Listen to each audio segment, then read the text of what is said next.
Il n'y a pas qu'à l'autre bout du monde qu'on manque de ressources vitales. Dans le village de Lastras de Cuéllar, à seulement 2 heures en voiture de Madrid, des nitrates et de l'arsenic rendent l'eau imbuvable depuis plus de 6 ans. Alors chaque lundi, les quelques centaines d'habitants vont chercher des dizaines de bouteilles d'eau minérale nécessaires pour leurs besoins quotidiens.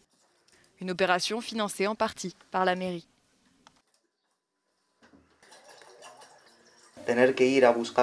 Devoir aller chercher des bouteilles en plastique toutes les semaines alors qu'on a des robinets et de l'eau courante à la maison, je trouve que c'est vraiment pas idéal.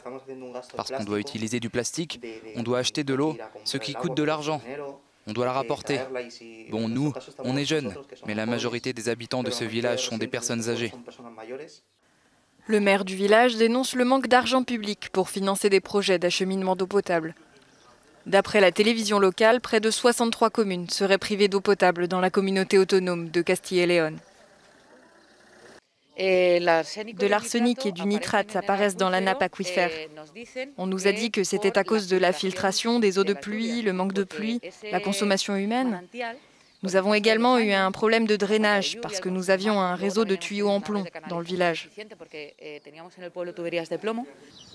Le même constat est à déplorer dans le village de Llierta, au nord-est de l'Espagne. Pour les habitants privés d'eau potable depuis 2018, le coupable est l'élevage porcin. Selon un habitant du village, la zone concentre déjà 20 000 porcs pour 50 habitants. Un rapport du ministère de la Transition écologique pointe plutôt du doigt l'usage de fertilisants dans l'activité agricole. Il y a des inconvénients de toutes sortes, comme l'eau potable est un bien rare. La contamination des aquifères terrestres et donc des eaux, comme cette source que nous avons derrière nous. Lorsqu'elle est polluée en raison de la concentration de nitrates, cela entraîne des conséquences car dès lors, il n'y a plus de création d'emplois. Et c'est peut-être le plus inquiétant, dans les campagnes espagnoles, de nombreuses personnes pourraient boire de l'eau non potable sans même le savoir.